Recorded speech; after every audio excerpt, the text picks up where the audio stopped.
इससे पहले वाले वीडियो में मैंने इन हब्स को डिसअसेंबल करके आप लोगों को बताया था और आपसे डिस्कस किया था इन हब्स को कैसे आप सॉलिड एक्सेल में कन्वर्ट कर सकते हो और सॉलिड एक्सेल में कन्वर्ट करने का क्या क्या प्रॉब्लम है। मैंने उन प्रॉब्लम का 3 सोल्यूशन बताया था। अगर आप वो वाला वीडियो नहीं देखे हो तो आप उस वाले वीडियो को देख लो, लिंक डिस्क्रिप्शन पर ही है। और इन प्रॉब्लम का जो बेस्ट सोल्यूशन है वही मैं आप लोगों को इस वीडियो में दिखाने वाला हूँ। मेरे हिसाब से इन प्रॉब्लम का जो बेस्ट सोल्यूशन है वो है इन हब्स के लिए अलग से लेथ के वर्कशॉप जाके एक एक्सेल को बनाना। बट मुझे नहीं लगता सभी लोग लेथ के वर्कशॉप जाके इस तरीके के एक एक्सेल को बना पाएंगे। इसमें कुछ कठिनाइयाँ हैं, जैसे हो सकता है लेथ वाला आपसे इनकार कर दे इस एक्सेल को बनाने के लिए।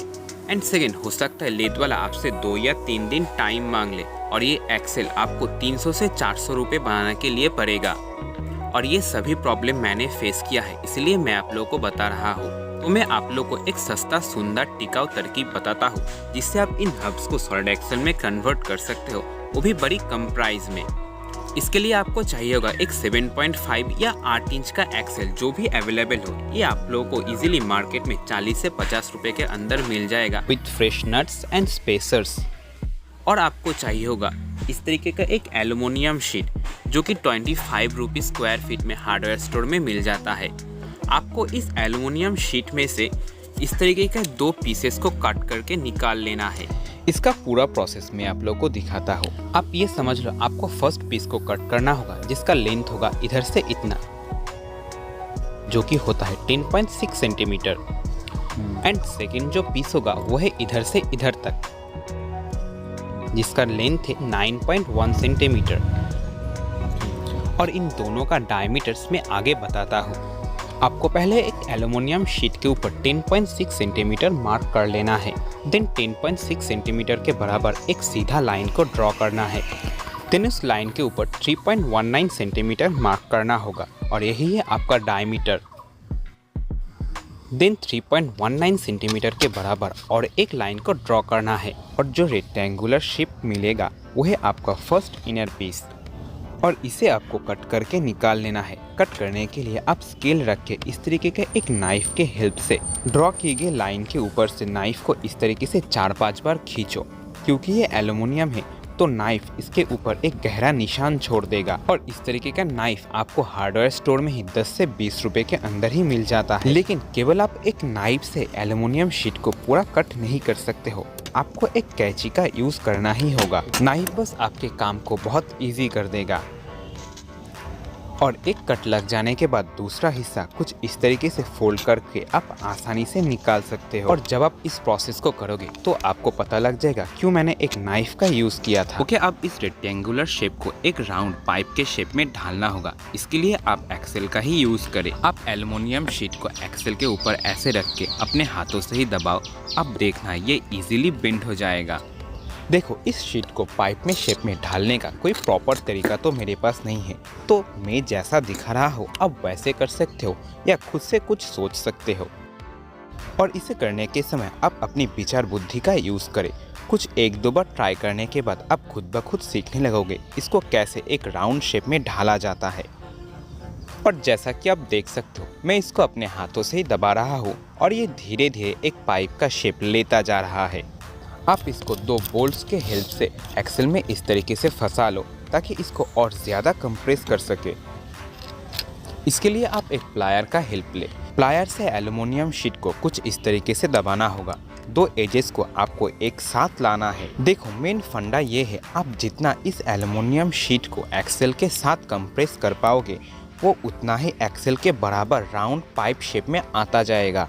जैसा कि मैं इधर एल्युमिनियम शीट को प्लायर के बीच में रख के गोल गोल घुमा रहा हूँ, आप भी ऐसे कर सकते हो। बट याद रखना ये वाला हिस्सा एकदम भी ओवरलैप नहीं करना चाहिए। देखो, अगर ये वाला हिस्सा ओवरलैप कर गया तो ये एक्सेल और बियरिंग के बीच परफेक्टली फिट नहीं होगा।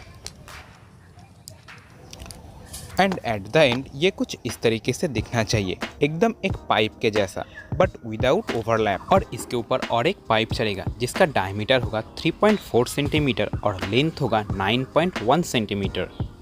इसका पूरा मेजरमेंट मैं स्क्रीन पे दिखा रहा हूँ, आप पॉज करके देख लो। नहीं तो आप इंस्टाग्राम पे भी कांटेक्ट कर सकते हो। Please do follow me on Instagram. चलो अब एक्सेल को हब में इंस्टॉल कर लेते हैं, बट पहले एक्सेल को इक्वली डिस्ट्रीब्यूट करना होगा और रेफरेंस के लिए आप ओरिजिनल QR एक्सेल को यूज़ करें। मैं एक स्केल के हेल्प से आप लोगों को डेमोन्स्ट्रेट करता हूँ। देखो, एक्सेल के राइट साइड में 2 सेंटीमीटर का गैप है और एक्सेल के लेफ्ट साइड में भी 2 सेंटीमीटर का गैप है, जैसा कि आप देख सकते हो। और ये है एक्सेल का सेंटर। इसको मैं एक नेल पॉलिश के हेल्प से मार्क कर लेता हूँ और इधर ड्राइव साइड का बियरिंग लगेगा, जिधर मैं अभी नेल पॉलिश को लगा रहा हूँ, और इधर नॉन ड्राइव साइड का बियरिंग लगेगा। और आपको भी बिल्कुल ऐसे ही रेफरेंस बना लेना है। And it's very important to center your hub. Then first inner piece, जो कि मैंने पहले बनाकर दिखाया था 10.6 सेंटीमीटर वाला, उसे एक्सेल में लगाना है। ध्यान से देखो, इस पाइप को रेफरेंस के एकदम बराबर लगाना होगा, नहीं तो हब का मेजरमेंट गलत हो जाएगा। और मैं अब इसके ऊपर एक पेपर टेप को रैप करूंगा, और ये भी आपको हार्डवेयर स्टोर में इजीली मिल जाएगा। उतना प्राइस भी नहीं है, सस्ता ही है ये। और इसे लपेटने का मुख्य उद्देश्य ये है ताकि एल्युमिनियम का ये पाइप प्रेशर पड़ने पे मुड़ ना जाए। एंड ये टेप एल्युमिनियम के इस पाइप को एक्सेल के ऊपर स्टडीली बनाए रखेगा। और इसके ऊपर और एक जो एल्युमिनियम का पाइप चढ़ेगा, उसे ये टेप ग्रिप प्रोवाइड करेगा। और मैं आप लोगों को रिकमेंड करूंगा आप इस टेप का ही यूज़ करें, क्योंकि इसका ग्लू का क्वालिटी अच्छा है। एंड टेप लग जाने के बाद ऑब्वियसली इन एक्स्ट्रा हिस्से को प्लेट से काट के निकाल लेना है। और मैं आप लोगों को रिकमेंड करूंगा आप इस टेप को ज़्यादा ओवरलैप मत करना, पतला करके ही लपेटना, नहीं तो एक्सेल का थिकनेस बढ़ जाएगा, क्योंकि इसके ऊपर और एक एल्युमिनियम का पाइप चढ़ेगा। देन ये एक्सेल हब के अंदर नहीं जाएगा। ओके, देखो, क्योंकि इस पाइप के ऊपर ही ये बियरिंग चढ़ेगा, तो बियरिंग के बराबर के हिस्से में से इस टेप को काट के निकालना है। मैं पहली बार में ही कट को इसीलिए नहीं लगाया क्योंकि इससे मेजरमेंट गलत हो सकता था। और ये पेपर टेप एकदम ठीक तरीके से निकल जाने के बाद ये कुछ इस तरीके से दिखेगा। और आप इस पाइप के टुकड़े को रेफरेंस के बराबर हमेशा मेंटेन करके रखो, नहीं तो आपका हब सेंटर नहीं होगा और आपका व्हील किसी एक तरफ कम ज्यादा करके रह जाएगा। सो मेजरमेंट इज वेरी इंपॉर्टेंट। देखो, मेरे एक्सेल का इस तरफ यानी ड्राइव साइड में लगभग 3 सेंटीमीटर का गैप है और उतना ही गैप नॉन ड्राइव साइड में भी है। आपको इस बात को एश्योर करना होगा दोनों साइड इक्वल गैप रहना चाहिए। मेरे इस QR एक्सेल के साथ स्टॉक जो लॉक नट्स आया था, उनका थ्रेड एक्सपेरिमेंट करते करते खराब हो गया। जैसा कि आप देख सकते हो, इनका थ्रेड्स डैमेज हो चुका है, तो इन्हें रिप्लेस करना होगा। मैंने इन लॉक नट्स के बराबर थिकनेस को मेंटेन करते हुए इधर एक स्पेसर और एक न्यू लॉक नट को लगाया है। क्योंकि मेरे दोनों साइड का ही लॉक नट खराब हो गया है, तो मैंने इसको इस साइड में भी कंटिन्यू किया है। आप भी इसे कर सकते हो अगर आपका लॉक नट खराब हो गया है या हब के स्पेसिंग को थोड़ा इंक्रीज करना चाहते हो तो। ओके, अब मैं ड्राइव साइड के इन नट्स को हटा लेता हूँ। और ये नट्स निकल जाने के बाद ड्राइव साइड का ही बियरिंग लगाना है, ये छोटा वाला, ना कि ये बड़ा वाला। इन दोनों में साइज का डिफरेंस है। आप इन छोटी छोटी चीज़ों का नोट डाउन करें। तो ड्राइव साइड में ये छोटा वाला ही जाएगा। देन इस नट को लगाना होगा। अगर आपका मेजरमेंट सही रहेगा तो आप इस नट को हाथों से कस पाओगे और ये बेरिंग आराम से इस पाइप के टुकड़े के ऊपर चढ़ता रहेगा। और जब आप इस बेरिंग को लगाओ तब इस साइड में यानी नॉन ड्राइव साइड में ये नट्स लगे रहना चाहिए, नहीं तो आपका ये तामझाम पूरा एक साइड खिसक जाएगा। और अब देखो, इस बेरिंग को पाइप के ऊपर पूरा चढ़ाना नहीं है, थोड़ा सा ऐसे गैप रखना है। बेरिंग में एक कर्व जैसा रहेगा, उधर तक ही चढ़ाना है। अब जब करोगे तब आपको समझ में आ जाएगा। और ड्राइव साइड में ये बेरिंग लग जाने के बाद नॉन ड्राइव साइड में से इन नट्स को निकालना होगा। और ये नट्स निकल जाने के बाद आपको एक्सेल के ऊपर इस पाइप के टुकड़े को चढ़ाना है। और अगर आपका मेजरमेंट सही रहेगा तो ये वाला हिस्सा एकदम परफेक्टली इधर तक आके रुक जाएगा और ये जस्ट हल्का सा ओवरलैप करेगा। और इसे लगाने के बाद अब मैं नॉन ड्राइव साइड में जो बड़ा वाला बियरिंग है उसे लगा लूँगा। और इसे लगाने के समय भी ड्राइव साइड में ये वाला नट लगा रहना चाहिए। और अब नॉन ड्राइव साइड में इस वाले नट को लगाना है। और इस वाले नट को घुमाने पर ही आपका ये बेरिंग एल्युमिनियम के पाइप के ऊपर चढ़ेगा। तो आप पहले इस वाले नट को फिक्स कर लो। इसके लिए आप सिंपली एक वॉशर और एक लॉक नट को पहले ऐसे लगाओ। देन आप एक 15 mm कोन रेंज से इस नट को देन एक 16 mm के रेंज के इस नट को पकड़ के एक दूसरे के विपरीत दिशा में घुमाओ और ये दोनों नट एक जगह में लॉक हो जाएगा।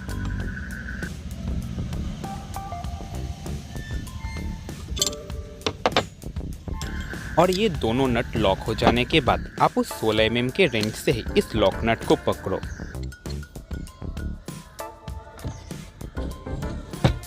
देन उस 15 mm रेंज से इस नट को धीरे धीरे घुमाओ और अब देखना आपका ये नॉन ड्राइव साइड का बियरिंग धीरे धीरे अंदर तक जाता रहेगा। और जब आप देखो आपका ये बियरिंग इस पाइप के टुकड़े में जाके हिट कर रहा है तब आप रुक जाओ और ये दोनों बियरिंग्स लग जाने के बाद एक्सेल कुछ इस तरीके से दिखेगा। मैं अब इस पाइप के टुकड़े को सोपी वाटर से एक्सेसिव ऑयल एंड गंदगी को साफ कर लेता हूँ क्योंकि इसके ऊपर एक टेप को छड़ाना होगा।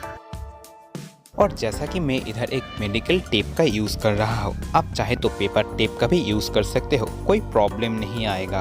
अगर ज़्यादा ओवरलैप करोगे तो एक्सेल का थिकनेस बढ़ जाएगा और ये हब के अंदर नहीं जाएगा।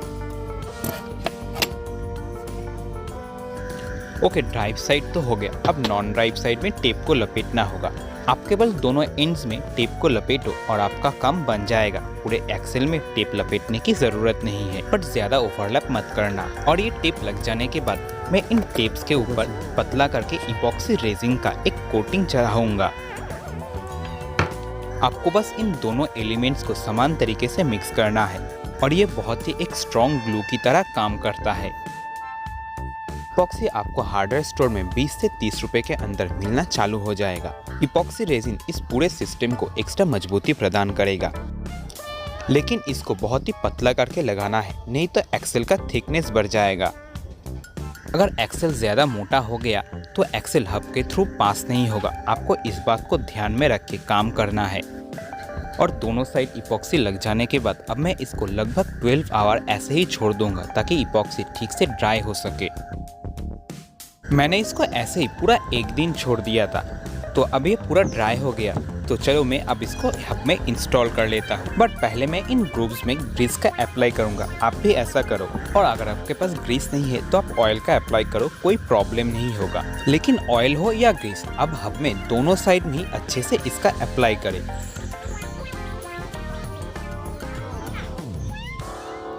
तो चलो ग्रीसिंग तो हो गया, अब इस एक्सेल को हब में इंस्टॉल करते हैं। इसके लिए मैं पहले इस नट को खोल के इस वाले सील्ड बेयरिंग को हटा लेता हूँ। और अब ध्यान दो, एक्सेल को हमेशा ड्राइव साइड से इंस्टॉल करना चालू करें तो आपको ही आसानी होगा।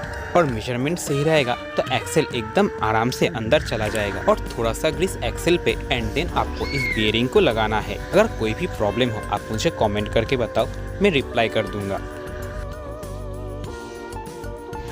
आप पहले इस नट को थोड़ा कस दो और मैं आप लोग को रिकमेंड करूंगा आप कभी इन बेयरिंग्स को लगाने के लिए हैमर का प्रयोग ना करें। एंड देन ड्राइव साइड से इस वाले लॉक नट को एक 16 mm के रेंज से पकड़ो और इस लॉक नट को पकड़ते हुए ही एक 15 mm कोन रेंज से इस वाले नट को क्लॉकवाइज घुमाओ। और अब देखना ये बेयरिंग एकदम स्मूथली हब के अंदर प्रेस होता रहेगा। और आपके ड्राइव साइड का बेयरिंग को अलग से टाइट करने की ज़रूरत नहीं है। अब जब नॉन ड्राइव साइड को टाइट करोगे तो ये अपने आप अंदर जाता रहेगा। जैसा कि आप देख सकते हो ये अपने आप ही अंदर चला गया। और अब अपने साइकिल के हिसाब से एक स्पेसर को लगा सकते हो। देन इस लॉक नट को लगाना है और ये लॉक नट लग जाने के बाद आपको इन दोनों नट्स को रेंज से पकड़ के एक दूसरे के ऑपोजिट डायरेक्शन में घुमाना है ताकि ये दोनों नट ही एक जगह में फिक्स्ड हो जाए। इसे लूज छोड़ देने से इन फ्यूचर आपके हब में प्ले आएगा। तो चलो ये हब अब क्विक रिलीज से सॉलिड एक्सेल में कन्वर्ट हो गया है और इसे करने के लिए मुझे 100 से 150 रुपीज़ तक खर्च हुआ है। Thanks for watching. ये वीडियो आपको कैसा लगा आप मुझे कमेंट करके बताओ। अगर अच्छा लगा है तो लाइक कमेंट शेयर कर दो और ऐसे ही और वीडियोस के लिए मेरे चैनल को सब्सक्राइब कर लो। चलो मिलते हैं नेक्स्ट वीडियो में। And don't forget to follow me on Instagram।